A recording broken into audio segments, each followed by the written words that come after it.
Good morning students. MA final economics के paper optional 06 कृषि अर्थशास्त्र की इस क्लास में आप सबका पुनः स्वागत है। इससे पहले की क्लास में हम कृषि अर्थशास्त्र का अर्थ व महत्व पर विस्तार से चर्चा कर चुके हैं। आज हम कृषि विपणन के अंतर्गत कृषि विपणन का अर्थ, परिभाषाएं व कृषि विपणन की समस्याओं पर चर्चा करेंगे। सबसे पहले हम कृषि विपणन का अर्थ समझ लेते हैं। कृषि विपणन का अर्थ। कृषि विपणन की परिभाषा देना बड़ा कठिन है, क्योंकि कृषि की वस्तुओं का उत्पादन करोड़ों श्रमिकों द्वारा होता है, जो कि दूर दूर तक ग्रामों में रहते हैं और उनकी जोतें भी असंख्य और बिखरी हुई होती हैं।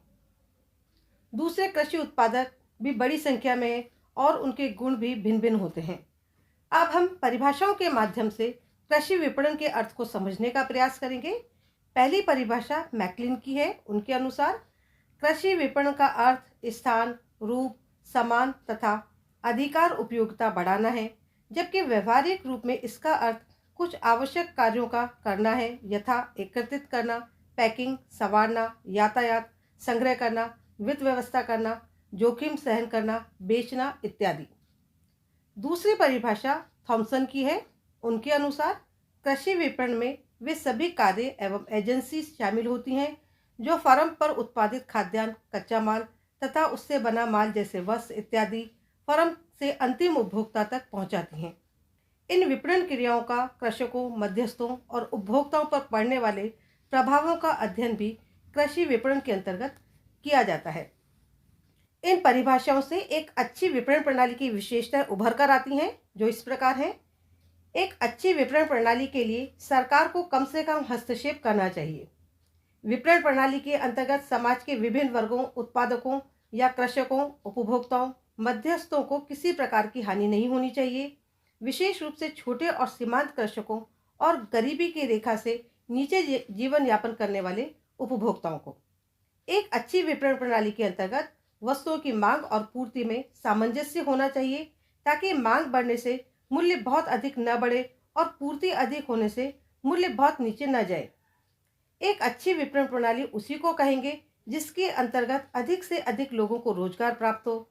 ये तभी संभव होगा जब उपभोक्ता कृषि के कच्चे माल से बनी वस्तुएं जैसे गन्ने से चीनी, कपास से वस्त्र, तिलहनों से निकलने वाले तेल इत्यादि खरीदने में अधिक रुचि लें।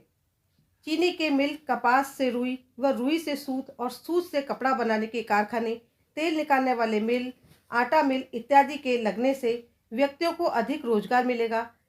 यदि ये मिल और कारखाने गांवों में ही लगे तो इससे वहां रहने वाले लोगों को अधिक रोजगार मिलेगा। अब हम कृषि विपणन की समस्याओं को समझ लेते हैं। पहला है उपयुक्त संगठन का अभाव। कृषि छोटे छोटे कृषकों द्वारा जो एक बड़े क्षेत्र में बिखरे होते हैं की जाती है और वे अपनी उपज बहुत थोड़ी मात्रा में मंडी में लाते हैं। इनको सलाह देने व स्वार्थ की रक्षा करने के लिए इनका कोई संगठन नहीं होता। दूसरी ओर क्रेता के संगठन होते हैं और वे मिलकर अकेले किसान से भाव तय करते हैं। ऐसी स्थिति में कृषि उपज के उत्पादकों का शोषण किया जाता है। दूसरी समस्या है मध्यस्थों की श्रृंखला। किसी व्यवस्था का संभवतः ये एक अत्यंत महत्वपूर्ण दोष है। किसान और अंतिम उपभोक्ता के बीच में मध्यस्थों की एक विशाल श्रृंखला स्थापित हो गई, जो कृषकों एवं उपभोक्ता दोनों के ऊपर अपना अस्तित्व बनाए हुए है। एक तो उत्पादक को ठगते हैं, दूसरी ओर अनाज में मिलावट करके उपभोक्ताओं को ऊंचे मूल्य पर अनाज बेचकर उन्हें ठगते हैं। तीसरी समस्या है यातायात का अभाव। ये बात सर्वविदित है कि भारत जैसे विशाल देश में यातायात के साधन अपर्याप्त व असंतोषजनक है। नेक्स्ट बिंदु है नियमित बाजारों का पर्याप्त संख्या में न होना। ग्रामीण क्षेत्रों के निकट निर्यात बाजार पर्याप्त संख्या में नहीं है, फलतः ग्रामीण अपनी कृषि उपजों का उचित मूल्य प्राप्त नहीं कर पाते। नेक्स्ट बिंदु है बाजार में धोखाधड़ी के कार्य। मंडी के केवल व्यय की ही अधिकता नहीं है, वरन वह बहुत धोखाधड़ी व अनुचित बातों का भी प्रचलन है, जिससे कृषकों को अपने माल की पूरी कीमत नहीं मिल पाती है। ये निम्न है। किसान के माल में से पर्याप्त मात्रा में नमूने के रूप में ले लिया जाता है, जिसका कोई हिसाब नहीं होता। भारत की मंडियों में किसान को कई प्रकार की कटौतियां तथा कर देने पड़ते हैं, जैसे मंडी में घुसते ही उसे दलालों की दलाली, पल्लेदार की पल्लेदारी देनी पड़ती है। दलाल जो कृषक की तरफ से माल का सौदा करते हैं, खरीदार का पक्ष करते हैं, क्योंकि किसान से तो दलाल का संपर्क कभी कभी होता है। खरीदार जिस पर उसकी जीविका निर्भर रहती है, प्रतिदिन संपर्क में रहता है। जब मंडी में झगड़ा हो जाता है तो किसान के स्वार्थ की रक्षा करने वाला कोई नहीं होता। भारतीय केंद्र कपास समिति ने रिपोर्ट की कि मंडी में अधिक कटौती कटाने पर झगड़ा होने के भय से कृषक मंडी में नहीं जाते। कुछ प्रकार की पद्धतियां बिल्कुल चोरी के समान होती हैं। उपरोक्त कारणों से किसान को अपनी उपज को मंडियों में बेचते हुए भी नुकसान उठाना पड़ता है। उसको अनेक प्रकार के व्ययों का भार सहना पड़ता है, जो कि उसके अनुसार प्रतिफल को और भी कम कर देता है। नेक्स्ट बिंदु है वर्गीकरण व प्रमापीकरण का अभाव।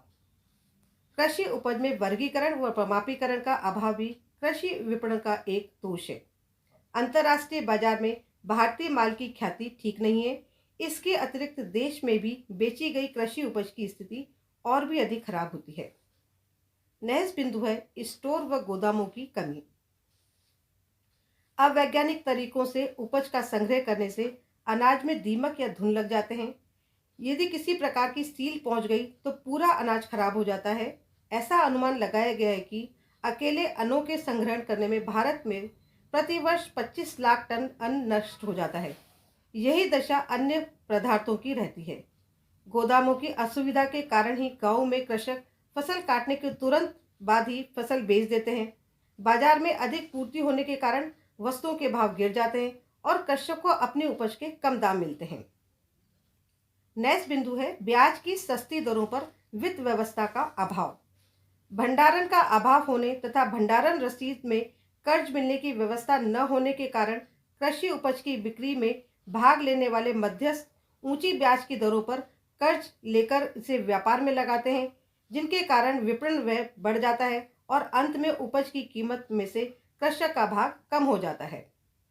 नेक्स्ट बिंदु है बिक्री संबंधी सूचना का अभाव। किसानों को बाजार भाव के बारे में उचित ज्ञान नहीं रहता है।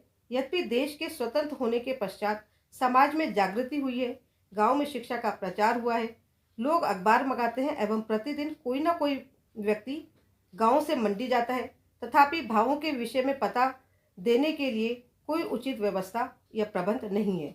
और यदि किसी प्रकार से कृषक को बाजार भाव ज्ञात हो भी जाए, तब भी उपज के प्रमाणित वर्ग न होने से भिन्न भिन्न मंडियों में अलग अलग कटौती व चंदा होने के कारण इसका अधिक महत्व नहीं होता। नेक्स्ट बिंदु है सरकारी खरीद। गेहूं का भंडार बनाने के कारण सरकार स्वयं कुछ केंद्र बनाकर खरीद करती है। उन केंद्रों पर बहुत अधिक भीड़ रहती है और किसानों को कभी कभी 2 या 3 दिन तक अपना माल बेचने में लग जाते हैं। सरकारी कर्मचारी गेहूं में मिलावट व निम्न श्रेणी का होने के बहाने बनाकर कम दामों पर अपनी उपज बेचने पर कृषक को विवश कर देते हैं। नेक्स्ट बिंदु है नकद भुगतान नहीं। सरकारी खरीद में नगद रुपया न देकर बैंकों में चेकों द्वारा भुगतान किया जाता है। बैंकों से भुगतान कराने में किसानों को कई दिन लग जाते हैं। उपरोक्त दोषों के अतिरिक्त कुछ अन्य दोष भी पाए जाते हैं। उनमें पहला है किसान का स्वभाव। भारतीय किसान एक विचित्र प्राणी है। वह अशिक्षित, रूढ़िवादी और अंधविश्वासी है। अतः व्यापारी लोग उसे ठग लेते हैं। अनेक व्यक्ति संबंधों की दुहाई देकर किसान को अपना माल गांव में ही बेचने पर मजबूर कर देते हैं। इसके अतिरिक्त उसे ये भी ज्ञान नहीं रहता कि कौन सी मंडी में अपने माल का अधिकतम मूल्य मिल सकता है। दूसरा पॉइंट है निर्धनता एवं ऋणग्रस्तता। भारतीय किसान अत्यंत निर्धन है तथा वह प्राय ऋणग्रस्त रहता है।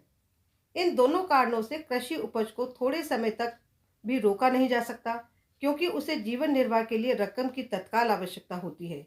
इसके अतिरिक्त किसानों के पास यथोचित गोदाम भी नहीं है जिसमें फसल को सुरक्षित रखा जा सके। इन सभी कारणों से छोटे किसानों को माल बेचने के लिए बाध्य होना पड़ता है, जिससे उसे कम मूल्य प्राप्त होता है। नेक्स्ट बिंदु है कृषि आधिक्य का कम होना। भारत में अधिकांश किसानों के पास माल की बिक्री की मात्रा प्राय बहुत कम होती है।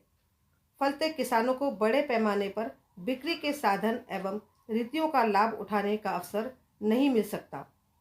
इसका परिणाम ये होता है कि किसानों को बढ़िया फसलों का भी कम मूल्य मिलता है। इस प्रकार आज हमने कृषि विपणन का अर्थ, परिभाषा और कृषि विपणन की समस्याओं को समझने का प्रयास किया। अगले लेक्चर में हम भारतीय कृषि की विशेषताओं से परिचित होने का प्रयास करेंगे। Thank you. धन्यवाद।